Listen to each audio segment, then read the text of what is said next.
Yeah, are the but you know what? A investigators. person can choose not to respond. It is within the right of any person to choose not to respond because that is not a trial. Okay, kumusta? Mayong adlaw sa ating mga subscriber, sa mga subscriber niya. Ngayon pala ay araw ng Linggo, Palm Sunday. Tawag sa mga sa Bohol ay Binditas Lekay. Mga uha kag lekay ba sa lubi. Tapos himuong bindita mo nay tawag nga Binditas Lekay. Karong mo nay hudyat na. Mo nay ay ang tawag niyan ay totally na papasok na talaga tayo sa Semana Santa. Yung ugma, Lunes Santo, Martes Santo, Miyerkules Santo, Huwebes Santo, Biyernes Santo. Tapos, yun, ang ano natin ngayon, no? Itong tawag nga nitong palaspas. Tapos dito ang tawag sa Spain, ang tawag nila dito ay Domingo de Ramos. Yun ang tawag nila dito bagay nitong palaspas nga, itong linggo na to. So, ano bang ano natin ito, ho? Ang magiging topic natin dito ay si magiging topic natin itong si Karen Davila na in-interview nito si Luis Tro. Edgar Mejorada di ay ha.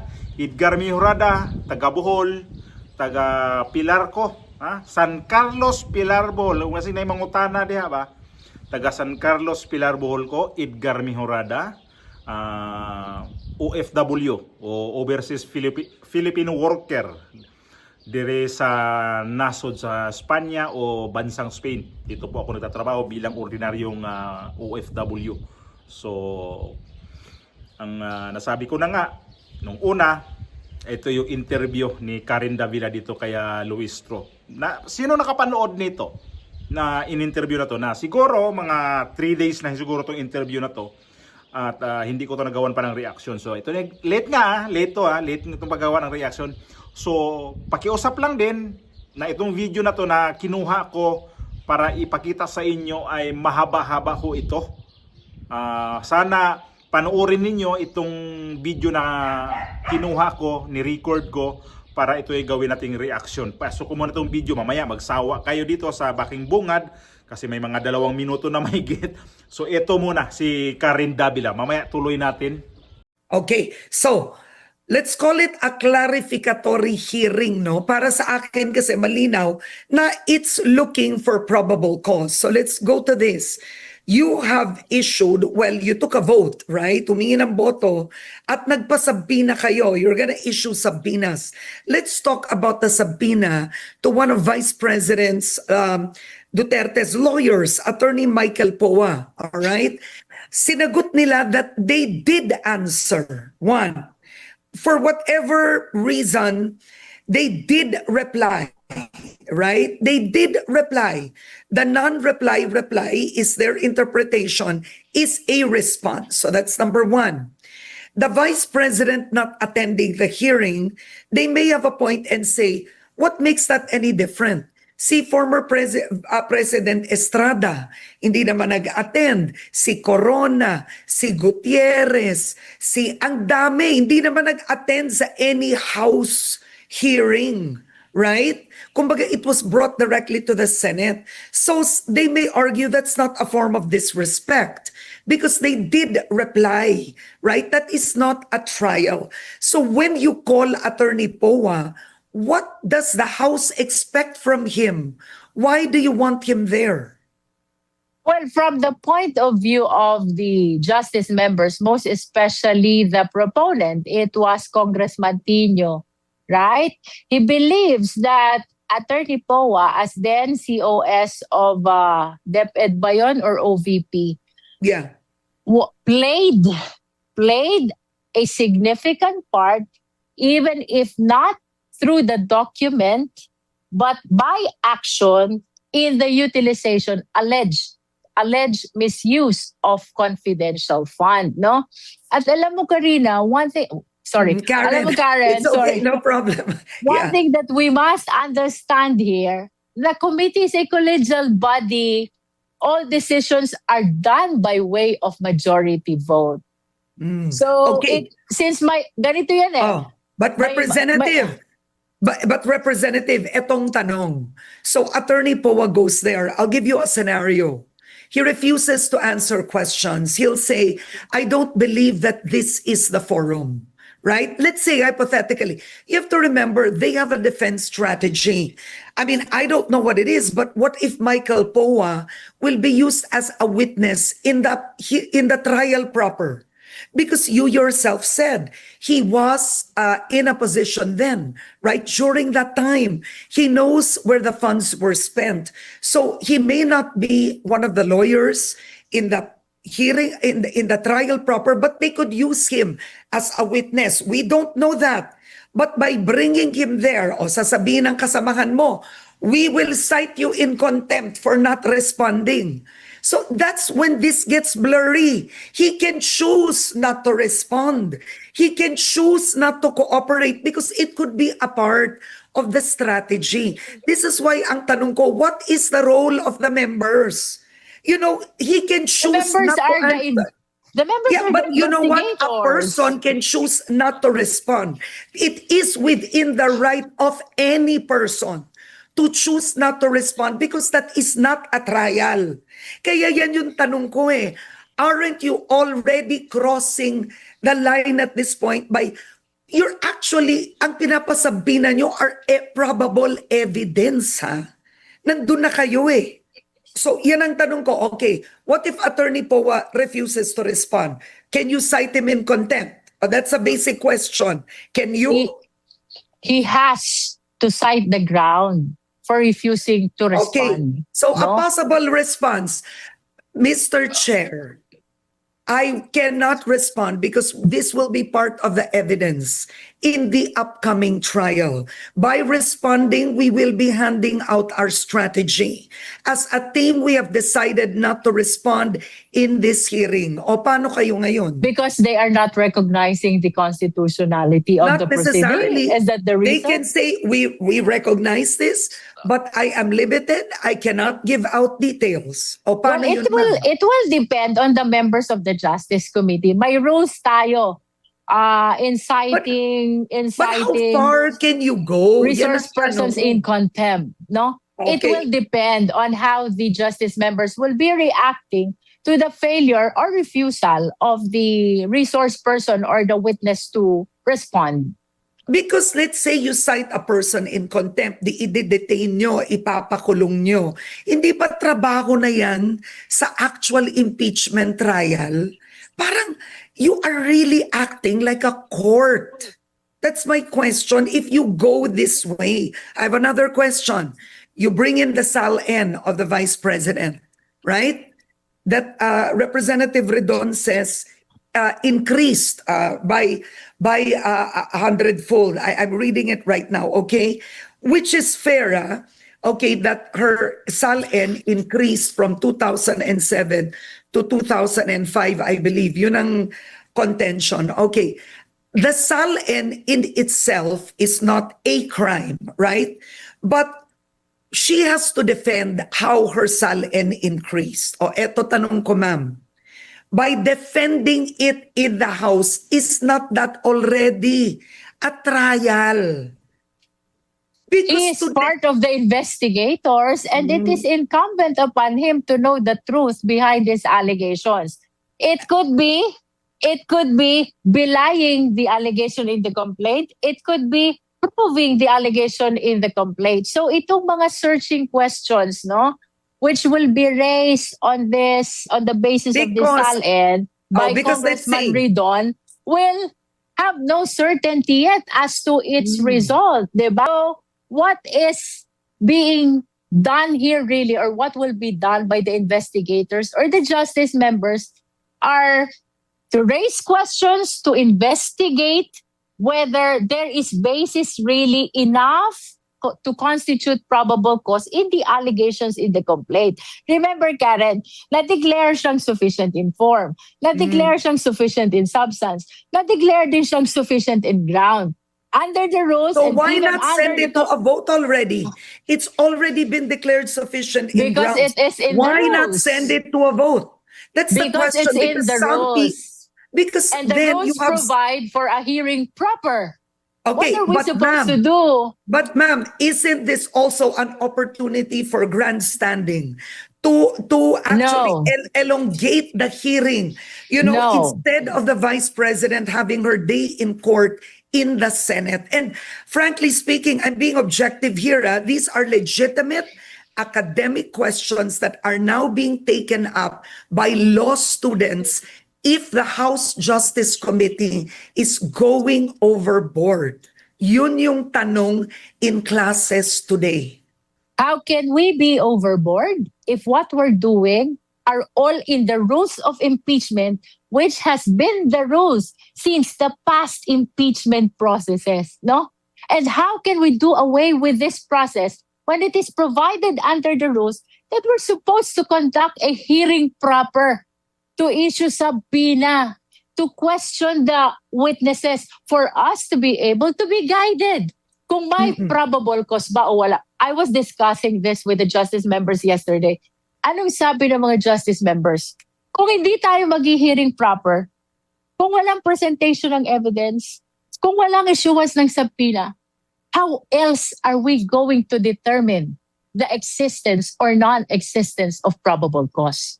And no way that we will be deviating from the rules, because we are really, admittedly, being very cautious after what happened in the first impeachment. I think the justice members are all very careful to make sure that we follow strictly what are provided in the rules. Ang sabi ko before, dun sa one of our hearings to Paulo Marcoleta, everything that I am saying is in accordance in the rules. Well, at least in as far as what is happening in the justice proceeding is concerned, no? Yes, I think that one is clear. You have really shown that yourself. You have been cautious. You have been extra careful, right? Correct. Okay, with you yourself as chair in how you are handling it, I don't think that's a question because it's a live coverage. We're all seeing it. But here's a good one for you. So let's say the SALN is subpoena. Dumating ang SALN. Tatanungin nila, please explain why the vice president's assets has increased in the last so and so years. Basic question, right? Where did the vice president get her income, her wealth? Sasagutin kayo. Madam Chair, we will present the proof of the vice president's increase in income when we reach the trial proper. Well, Paano again, ba yun? it will depend on the justice members how they will react to that answer of the witnesses. But I think it's only the vice president who can answer really in matters concerning the SALN, no? Kasi siya lang naman ang may personal knowledge dun sa SALN eh. If she will continue not to appear in the justice hearing, I don't think that the members will have the opportunity even to ask that question. It cannot be asked from the other witnesses because it is the vice president who files the SALN. So she and only her has the personal knowledge about the preparation of that SALN. Okay. Ang sabi sa mga decisions on impeachment, by probable cause in the impeachment process, it only means justification to proceed to trial. No? I think we are one with that. That's why many are asking, why not just proceed to trial? Even the defense team of Vice President Sara Duterte is asking that. Bakit pinapahaba? Sufficient Remember, informed. Kasi sufficient na informed, substance, and in grounds. Ano pang dahilan para hindi yun magka-probable cause? Kayo na mismo ang bumoto na sufficient na may grounds. So ano pa ang ang tanong nila, ano pang hinahanap nila? Sila na nga mismo bumoto na sufficient na to in grounds. Okay, let me explain that. When we conducted our hearing on the determination of sufficiency in form, what we are trying to see is whether my verification, under oath of verification, may accompanying resolution ang House member at under oath of resolution. That's the parameter. Pagdating sa sufficiency in substance, we are supposed to confine the determination to the complaint and its attachment. The parameter is whether the recital of facts constitute an offense determinative of the jurisdiction of the Justice Committee. No? So it's the complaint that is the basis. Pagdating ng ground, we are supposed to evaluate the responsive pleadings. No? Pag sinabi natin responsive pleadings, you have to read and study the answer. If this is responsive to the allegations of the offenses and grounds, nasagot ba ng answer ng Vice President ang mga aligasyon doon sa complaint? Apart from this answer, we're supposed to study and evaluate as well the reply, which is the answer to the answer, and the rejoinder, which is the answer to the reply. However, natapos na nga sa answer. Kasi nag-waive na ang ating complainant because ang sabi nila, wala naman palang sagot yung answer, so we will not be filing a reply. In other words, dito sa ground, hindi lang tayo nakakonfine sa complaint, we are considering as well the responsive pleadings, and that includes the answer. No? Pagdating ng fourth, the difference, Karen, is under the fourth step, we are supposed to weigh, study, scrutinize, listen, and evaluate the evidence presented by the complainant and the evidence presented by the defense or the respondent before we come up with our decision whether or not may probable cause ba, no? Pagdating naman ng probable cause at in the affirmative ang naging decision, that's where the transmittal will happen and the full-blown trial or the real trial will happen, no? Again, I do not want to be misquoted again. What's happening in the Justice Committee is akin to preliminary investigation. Perhaps the proper term is hearing proper. Kasi yun ang ginamit na term sa rules. At to your question, Karen, bakit pa kayo mag-hearing proper? Bakit hindi pa dalhin nyo na lang doon sa Senate? Total, may sufficiency na in form, in substance, and in ground. Eh, paano yung rules? What if we accused of violating the rules? Diba? That's one. Eh, ang liwanag sa rules, conduct hearing proper. And if we skip this process, definitely, we are a perfect subject matter of another petition to the Supreme Court. Diba? Okay. So, Pangalawa, I just want to re-echo what the justice members are saying. We are mandated to determine probable cause. How do we do this kung walang hearing proper? How do we do this kung walang presentation of evidence? How do we do this if we will not examine the evidence of both parties? And remember, this subpoena is also provided in the rules of impeachment. That's part of the compulsory process of the Justice Committee. okay. All right. Ituloy natin yung sinabi ni Karen Davila dito kay Luistro na palagay ko si Luistro nito tinamaan ng nahiya ba siya dito kay Karen Davila. Ito naman si Karen Davila masyadong ginalingan ni. Ang galing ni Karen Davila dito ha ng pagka-interview niya dito kay ni Luistro na to. Ang galing pagka-interview niya. Parang pag ako titingin sa kanya, ito si Karen Davila, take note lang nito. Hindi to Maka Duterte, pero pag itong interview na to, nung napanood nyo, nakikita ko sa kanya dito, makisara Duterte siya doon. Dahil itong ginawa nitong impeachment ni VP Sara dyan sa House of Representatives, nakita niya dito sa Justice Committee na hindi fair ang laban. At natakot sila ni Luistro na baka daw makarating ulit sa Korte Suprema. Yun na nga, nakarating na ulit. Di ba? Nakarating ulit. Yun ang ikinatakot niya. Na baka daw magreklamo na naman itong impeachment ni VP Sara, itong mga abogado niya. O ayun na nga, nag-ano na si Turion. So, ibig sabihin itong impeachment nito, di ko titigil ba to? O anong mangyayari nito na mayroon na nakahain sa Korte Suprema na ipatigil mo na itong TRO na to. So, ipapatigil nila yan. Kaya tanong ko kung itutuloy pa ba ito na mayroon nakabinbin sa sa Supreme Court ulit. At bakit ang tama yung sinabi ni Karen Davila dito Nakikita ko si Karen Davila dito, pro Duterte, bumaliktad. Kasi nakakainis nga naman talaga ang ginawa ng itong Justice Committee dito sa House of Representatives sa ginawa sa impeachment ni VP Sara. Hindi ako nagsabi na wag niyong i-impeach yan, yung proseso. Kasi ginawa kasi nila yan dyan, itatrial nila si VP Sara, hindi ho trabaho ng House of Representatives yan. Doon sa Senado sila mag-trial kasi yun ang pinakakorte na ang Senado. Ang House of Representatives, hindi nila pwedeng gawin yun.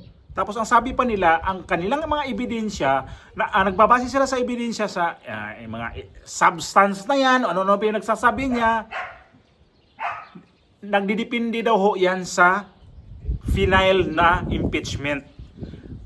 Ngayon, bakit sila nag-request ng mga diyan sa NBI, sa Ombudsman, sa SEC, doon sa ni VP Sara, itong salin niya, o saan-saan pa yun sila naghihingi ng mga sabina ang ginagawa nila para makakuha sila ng dagdag na ebidensya. Ang tanong ko dito, bakit yung final na mga impeachment yan sa mga complainant na yan, hindi ba kayo doon kukuha ng tawag nito? Basihan na ang ebidensya na to o yung complaint na to ay tama? Ngayon, technical talaga kayo. So, ang nakikita ko dito kay Luistro, parang nagpalit sila ng posisyon nito eh. Abogada, pero ang nag-interview sa kanya hindi abogada, si Karen Davila, mukhang may tulog si Luistro noon sa interview na to. Good job, Karen Davila. Napanood niyo ba yung tama ng yung haba na yun, ng interview na yun? Panoorin niyo yun, kahit yung portion lang yun. Yung sa akin, bayaan nyo na lang tong mga ko dito, yung ngak-ngak ko dito. Ito yon ang sinasabi ni VP Sara na gusto niya ng bloodbath. Ito yun ang sinasabi niya. Hindi kayo matino, so akala ninyo, itong mga abogado, itong si VP Sara mismo, walang utak, ang taba ng utak niyan eh. Kasing taba ng alimango. Kaya ito yung sinasabi na bloodbath. Na? Galit na galit si Dilima. Ito ba sinasabi niyang bloodbath? Ayan yun. Mangangamuti talaga kayo dyan sa impeachment niya. At natawa nga ako dito sa mga nasa Justice Committee dyan na sinabi ni Luistro na mga sila sa nag-usap-usap sila na kailangan talaga nila fair ang laban. Paano ang fair ang laban? Sa Justice Committee pa lang lahat yan kalaban ni VP Sara. Luistro, etong si Choa, etong si Ridon, etong si Samura, yung babae na yan, kalaban lahat yan. Sinong dyan? Sinong mag-trial dyan sinong mag-imbestiga? Investigasyon ang ginagawa daw nila. So ang ginagawa nila ngayon dyan, nakikita na rin sa mga tao na hindi talaga patas ang laban. I-compare sa impeachment ni Bongbong Marcos. Kita naman kay Bongbong Marcos kung anong ginawa nila doon pinatay ka agad. Ito, may pagkahawig May pagkahawig sila dito Ang ginawa nila kasi, para di sila mateknikal, yung impeachment 1, impeachment 2, pasok ho yun kasi sa doon sa 1-year roll bar. Kaya di sila pwedeng talakayin yun. Ang ginawa nila, yung 3 and 4. Yan ho yung ginagawa nilang impeachment ngayon. So, balikan ko. Karen Davila, hindi ka Maki Duterte, pero yung time na to na napanood ko yung video mo na in-interview si Luistro dito. Ang ganda ng interview mo dito. Tawa ako ng tawa. Sabi ko, ayan na. Ang napala nitong mga congressman ngayon na sobrang ipal, na tapat kayo kay Karen Davila. Si Karen Davila hindi nag-bias dito Walang bias pinapakita si Karen Davila dito. Yung interview na pinanood ko ng buo, yung bukod lang yan sa kinuha ko, hindi bias si Karen Davila. Ang ganda ng pagka-interview niya. Tawa ako ng tawa. Sabi ko, buti nga sa'yo, natapat ka kay Karen Davila. Okay, Luistro, kakahiya-hiya ka. Nagiging ka. Parang ikaw tinuturuan ni Karen Davila sa interview na yon, no? Di ako abogado ordinaryo lang ako tao. Mamumulot lang ako ng basura. Pero nakikita ko sa interview ni Karen Davila dito, talo, may tulog si Luistro dito sa interview niya. Di kaya nag-isip yun pagkatapos ng interview na yun? Luistro, ito para sa'yo. Green green. BP Sara for 2028. Susuportahan po natin si BP Sara. Green ho. Okay? Taga Bohol po, Edgar Mejorada, maraming salamat.